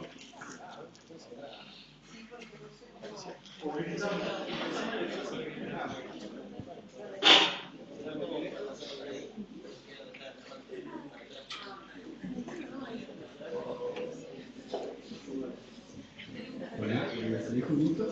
Para que se escuche, yo voy a ser un poco reiterativo, volver con lo que comenzaste, tu perspectiva sobre el tiempo y, en definitiva, ese conflicto, problema que parece tener la posmodernidad con la prisa, ¿no? Te sigo en todas las premisas, pero claro, ya también me gustaría hablar un poco de ser idealistas.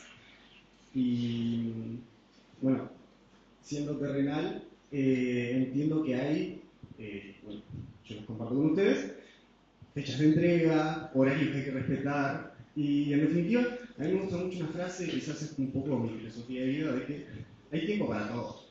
Hay tiempo para las clases, obviamente, a veces se extiende ese tiempo, pero claro, también hay tiempo para, figurativamente, ir a emborracharnos, ¿no? Pero por ahí ese tiempo es reducido también. Entonces, muy como Maquiavelo, hay que ver las cosas como son y no como deberían ser. ¿Qué hacemos entonces con esta prisa? Me apuro en responderte. No, bueno, primero no hay que naturalizarla, porque me parece que está infiltrada en todas las relaciones y en todo lo que hacemos, ¿no? Como si fuera virtuoso hacer rápido las cosas o acelerar.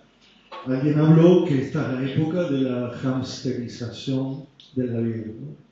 Alguien dijo que estamos corriendo en una rueda sin ir a ninguna parte, ¿no? Un poco como esa idea de el hámster que gira incesantemente en una rueda y que no va a ningún lado, no va a ningún lado. Entonces, la primera pregunta es ¿por qué esto está naturalizado? Parte de la educación consiste en desnaturalizar.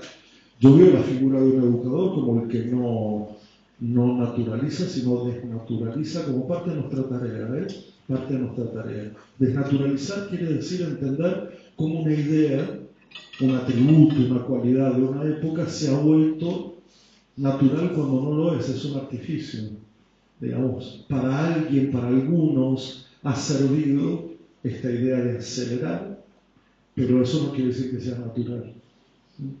Se han dado dos soluciones al tema de la aceleración en la humanidad. Una es la lentitud, pero la lentitud de alguna manera te pone en la misma fila de cosas, ¿no? Es como lo haces más lento, pero haces lo mismo. Lo que pasa es que es más lentamente. A mí me encantan los chicos lentos, las chicas lentas, o sea, tengo una particular atracción con la lentitud como virtud, con eso de, necesito más tiempo, no lo termino de entender, necesito ir más despacio. Pero también es cierto que algunos han dicho esto no es una verdadera rebelión, porque al fin y al cabo lo haces más despacio, pero haces eso que te dicen que hay que hacer. Entonces hay un antropólogo mexicano que lo dice de una manera muy bonita, dice: la única manera de rebelarse es celebrar el instante. El instante es el momento más subversivo del tiempo. ¿Qué es el instante? Bueno, es quedarse allí donde algo está pasando sin que lo transformes en una línea de principios y finalidades, como cuando alguien está jugando y no advierte el tiempo que pasa, o como cuando estás leyendo y el tiempo no te interesa. Es como si ahí pudiera ser la única experiencia del tiempo en la cual de alguna manera nos revelamos, ¿no? Nos revelamos a la urgencia, a la prisa, a la aceleración, que es salirse al instante. Entonces, por ejemplo, qué sé yo, aquí puede haber un acontecimiento, alguien pregunta algo que no tiene que ver, y sin embargo no hay que desecharlo, hay que quedarse allí, y eso es crear un instante. Los griegos lo llamaban aion, era el dios infantil, el dios generoso, el dios que tiene tiempo, a diferencia de Cronos, ¿no? Que es el dios que voraz, el dios que mata todo. Entonces, primero desnaturalizar, segundo buscarle alternativas, y tercero no ser ingenuo con la necesidad de una estructura, con la necesidad de un sistema. Yo no soy ingenuo en ese sentido y creo que hay que sostener una estructura, hay que sostener un sistema, pero en una doble percepción, ¿no? Es como cuando vos decís: yo trabajo para tal instituto, para tal universidad, para tal escuela, para tal estado, pero trabajo con gente, estoy con gente. Y a mí me da la sensación de que nunca se puede subordinar el trabajo con al trabajo para. Una decisión que uno ha tomado hace mucho tiempo de decir: yo voy a privilegiar que estoy con gente y no que trabajo para un cierto sistema. Y eso no me vuelve ingenuo con las necesidades que el sistema me plantea. Yo soy evaluado cada 2 años, tengo que ser productivo en una cierta cantidad, pero trato de resolverlo lo más rápido posible para tener tiempo de estar con. Y creo que es algo que puede valer la pena probar. ¿Cómo resolvemos? Porque total sabemos, entre vos y yo lo digo, no escuchen, entre vos y yo. Eso que medimos como lo aprendido, lo sabido, lo ya visto, sabemos que no es verdad. Sabemos que demora tiempo. Sabemos que probablemente hasta que el otro se dé cuenta de su importancia, de su trascendencia, puede pasar años. Por lo tanto, creo que le damos trascendencia a lo que no deberíamos, lo que no quiere decir no hacerlo, evaluar un aprendizaje. Sí, evaluemos, pero sabemos bien que eso no lo aprendido. Lo aprendido necesita más tiempo. Lo aprendido busca su forma en el otro. Y no vamos a esperarlo porque va a ser sin nosotros eso. Ese frecuento existe de volver dentro de 20 años y ahí ya podrá hacer la verdadera evaluación. Cuando te pregunte: ¿y qué tal? Si me decís: ¿y usted quién es? Bueno, querrá decir que aquí no ha pasado nada. Pero si de alguna manera con ese paso del tiempo te has dado cuenta de que en tu propia vida, no la mía, la tuya, yo puedo decir: eso es aprender. Entonces, creo que a veces aceleramos y damos un realce a la estructura por encima del valor de lo que hacemos, y estamos como descuidando ideas para mí muy centrales, como por ejemplo esta que te digo, que entre el enseñar y el aprender hay un abismo que la estructura no aguanta, la estructura no resiste esa verdad. ¿Cuál es el abismo? Bueno, que yo te ofrezco algo que vos tenés que descifrar a tu tiempo y a tu modo. Eso es en realidad enseñar y aprender. Entonces, ¿qué hacemos? Bueno, enseñamos menos, enseñamos más acotado y le damos al aprendizaje un valor más numérico, más cuantitativo. Pero en el fondo sabemos que eso que te enseñé será aprendido quizá en otro momento y de otra forma a lo que yo he tratado de enseñarte. Entonces, ¿ves cómo se puede compaginar? ¿Por qué no? Pero eso no quiere decir subordinar nuestras verdades a una estructura y un sistema. Quiere decir duplicarse un poco y ver que si en algunos momentos vale la pena ir por ese lado, es que estás con gente, no estás con un sistema. Es lo que te puedo responder en este momento, en este lugar, a esta hora y en este tiempo. A vos.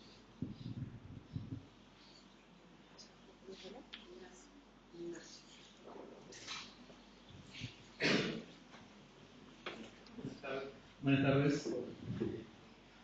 Soy Ignacio y en parte suscribo mucho de lo que dijiste en esta charla. En parte me identifico con algunas de las cosas de las que dijiste. Y te quería preguntar más que nada sobre el tema de tecnología.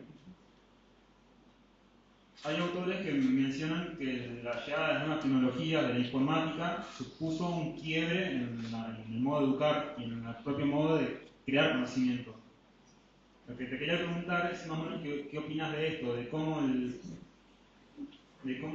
hay autores que presentan una visión más de reformar la educación a lo básico, en la integración de las tecnologías, o el cambio absoluto en base a las nuevas tecnologías. Una autora que habla bastante de esto es Inés Dussel. Menciona, por ejemplo, el modo en el que se forman grupos de interés de distintos grupos etarios que no tienen esa fecha de lote que tienen la misma clase, que parece a veces una fábrica. También el hecho del ejemplo de Wikipedia, que si bien tiene sus fallos, tiene la idea de la producción colectiva de conocimiento, que puede llevar a conectar a distintas comunidades y sus distintos modos de crear el conocimiento en algo común. Te quería preguntar más cuál es tu opinión sobre eso. Bueno, te voy a ser muy honesto y muy franco porque tu pregunta lo es. Con Inés hemos trabajado juntos y yo entiendo que ella tiene un entusiasmo particular por no juzgar las nuevas tecnologías en términos de paraíso o infierno, sino que sabe explorar cómo se usan y las cosas que parecen ser interesantes y yo aprovecho también esa lectura para darme cuenta de cosas que quizás yo no percibo. Porque por otro lado me parece que muchas de las grandes propuestas de las nuevas tecnologías de la información, de la comunicación, del entretenimiento, quizás me resulten más banales o más tontas o me parece una estupidez, qué sé yo, no sé. En el fondo tengo una batalla personal, yo uso redes, uso una red, tengo mucha gente, entonces trato de cuidar esa tecnología, pero la discusión para mí es si las cosas reemplazan a otras o todo se puede acomodar múltiplemente. ¿Entendés la idea? Es decir, el libro también era una nueva tecnología. ¿Y qué quiere decir? Que la tenemos que enterrar. Y de hecho se anunció hace mucho tiempo el fin del libro, el fin de la... Mira, cuando apareció la televisión se suponía que la radio iba a dejar de existir. Cuando aparecieron las plataformas se pensó que la televisión iba a dejar de existir. Y que la música, o por lo menos los CDs y los cassettes iban a dejar de existir. Yo creo que hay algunas cosas que son transformaciones, no son reemplazos. Y que hay que verlas desde su origen, historizarlas. Otras me parecen invenciones que la verdad que no entiendo cuál sería su sentido. Durante la pandemia he visto invenciones de aulas que me parecieron mucho peores que alguien simplemente se presentara y abriera la conversación. Entonces, estoy empantanado en eso, digamos, en que tengo cierta relación generacional donde a mí lo nuevo ya no me seduce tanto, y eso supongo que es un cambio de edad para mí o de generación, que es cuando ya lo último no te, ¿sabes? No te apasiona, no vas detrás de eso, y estás más bien en una zona donde querés que convivan diferentes tecnologías, y entendemos tecnologías como los artificios y dispositivos creados por la humanidad con propósitos de comunicación. Ahora, hacer de la escuela pura tecnología y olvidar lo artesanal me parece un poco apurado, y no veo el motivo, salvo por un interés tecnofeudal de llevarnos a todos a ser usuarios, no ser ni habitantes, ni ser practicantes, ni ser sujetos de experiencia, sino simplemente usuarios. Yo no sé si te he contestado, porque te he manifestado también mi condición de lo que ya no me atrae, digamos, ¿no? Es decir, cuando llegué a un lugar ya se me corrió eso y se me planteó otra cosa nueva, y entonces digo, ¿por qué? ¿Para qué? No le veo mucho sentido, y en el fondo solo busco conversación y comunidad para trabajar. Entonces, lo que sirva para eso está muy bien. Lo que lo destruye ya me produce algunos reparos, digámoslo así. Hace poco alguien hizo algo, bueno, que pensó que me iba a hacer ilusión, que fue crear un libro poniendo, haga usted un libro a la IA, ¿no? Al chat, haga usted un libro como si fuera Carlos Escliar sobre los siguientes temas. Digo, pero ¿para qué si yo ya lo hice? O sea, y cuando leí lo que me mandaron, no me encontré, sí eran mis temas, sí, había algunas palabras que eran mías, pero no estaba yo ahí. Entonces ahí es donde digo, tanto lío para esto, digamos, no sé. Se entiende mi duda, ¿no? Que creo que hay como una espectacularización de todo eso que nos atrae, nos seduce, qué sé yo. Y al fin y al cabo, por ejemplo, yo ahora estoy trabajando mucho sobre las narrativas contemporáneas, ¿no? Las narrativas indiferentes, que está lleno Internet de gente que se cae, de gente que se golpea y de gente indiferente que mira. Esto está en la televisión, está en YouTube, está en todas las redes sociales, con millones de visitas. Es esa gente que pone su rostro y va girando y va mirando episodios de accidentes en diferentes escenarios, ¿no? Hay algunos muy famosos que después recorren el mundo haciendo trueques de mercancías, ¿no? Yo ese mundo no me gusta tanto y me parece que no enseña nada. Enseña en todo caso a ser indiferente y a llenarse de dinero. Pero cuando lo vayas a intentar, seguramente no lo vas a conseguir porque ya está lleno. O sea, todo muy rápidamente se monetiza y se pasa a otra cosa. Así que te sumo a eso lo que intenté contar a partir de aquí de privilegio a la comunidad y no tanto al individuo en términos formativos. Y lo que le puede servir a uno en su relación directa con la pantalla nos hace preguntarnos cuál sería nuestro lugar. Si es que nadie necesita gente al lado para pensar lo que estamos viendo, lo que estamos escuchando, lo que estamos sintiendo. Eso es como la respuesta a ti, no quiere decir que no las use y que no advierta su potencia, simplemente que no lo hago ni generalizando ni con un entusiasmo desbordante. ¿Está bien? Gracias. ¿Pasé o...?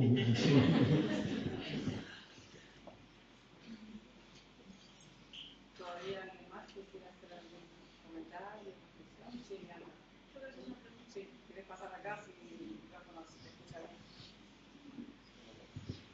Hola Carlos, yo soy Bianca, vengo a hacer una pregunta sobre lo que vos considerás personalmente, no tienes que hablar conmigo, sobre lo que vos consideras esencial que debe tener una educación para cualquier persona, si es preparar para un mundo adultocéntrico que responde a las necesidades inmediatas y adultas tal vez, o si pensás que tiene una relación más que nada con esto de lo infantil, de la niñez, o si eso de la niñez y de esa infantilidad que tanto describiste es algo que debe pensar el adulto y debe seguir con ello, escondido o no escondido.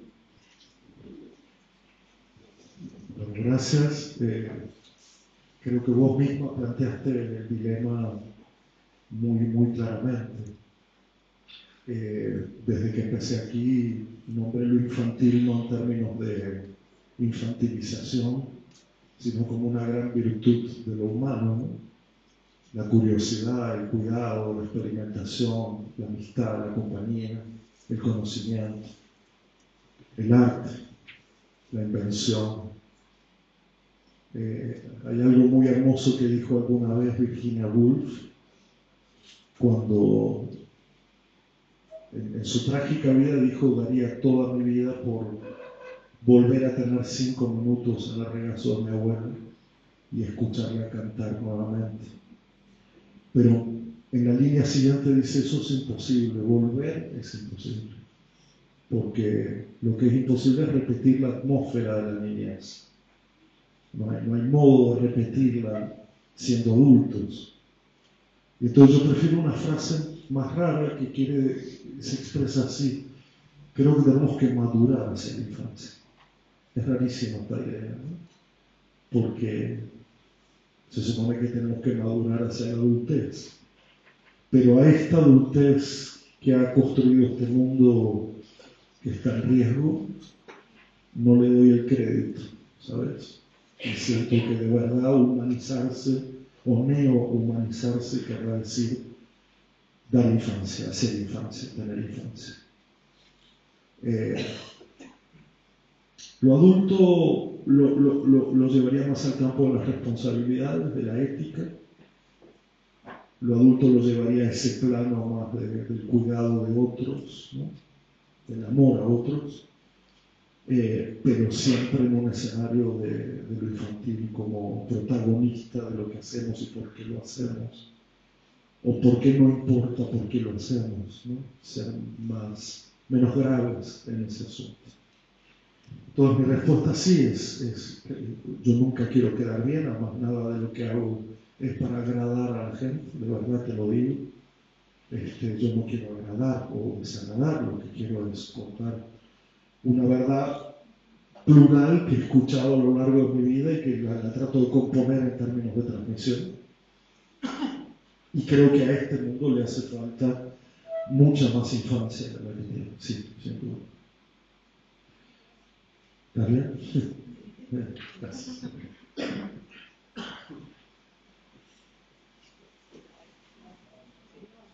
Bueno, agradecer enormemente a todas y todos, y a Carlos especialmente, y bueno, la verdad que sacamos un aplauso,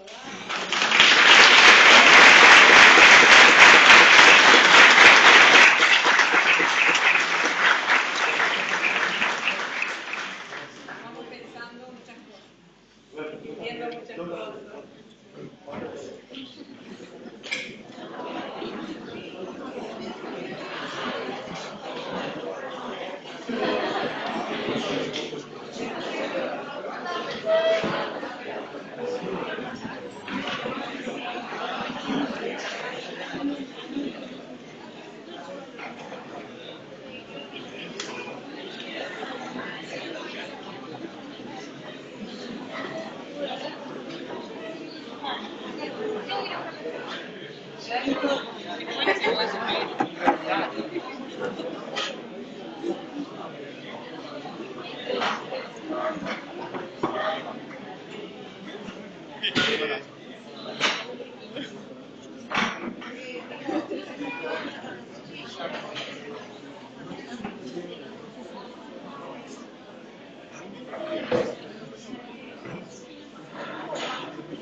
Yo me siento acá como viejito, como abuelito, el abuelito. Sí, te enojas por grande.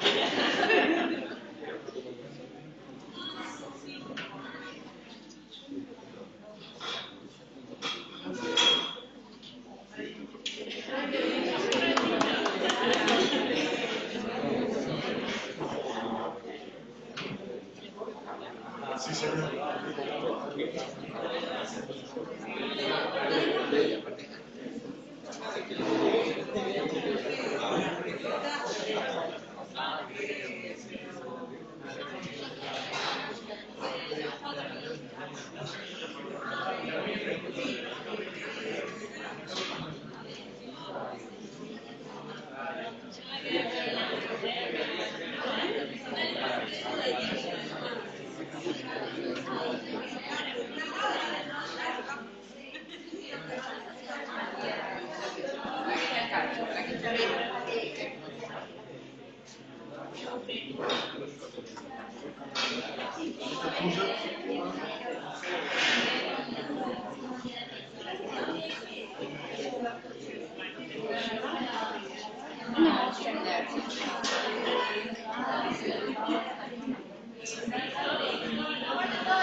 Porque a veces cuando se hacen unas descripciones de época que quieren abarcarlo todo, dicen que todos somos esos individuos, conviven de formas muy diferentes de comunidad familiar, ser individual.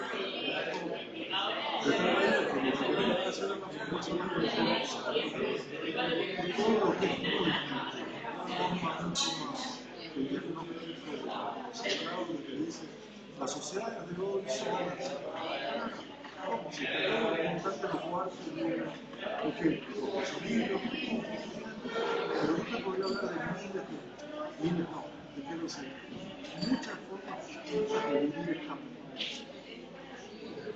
pero que en las instituciones hacemos el diagnóstico a la época es hipertecnológica. Nos vemos, profe, no, mañana.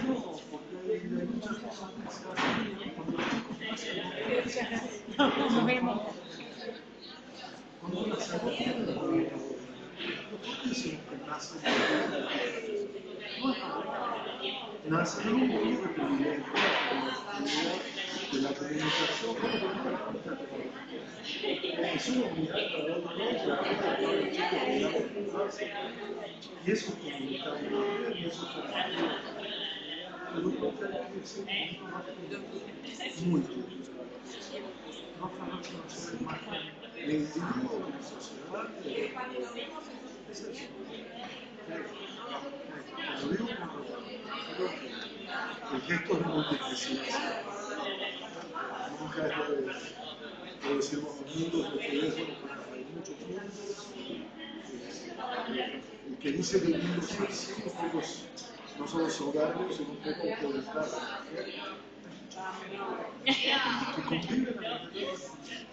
Eso es lo que posee para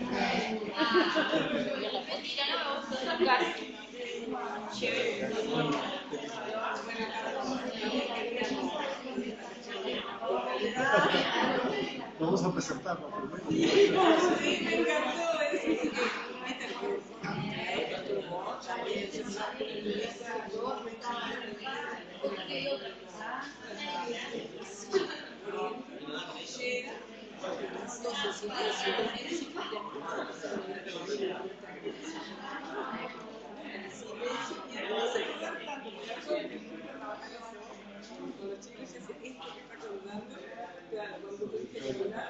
El antropólogo que estudiar la cuando se expresa, y dice, bueno, pensaba que preguntar ahora a usted.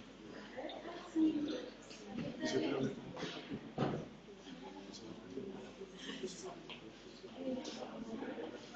Yo te quiero limpiar en casa, pero...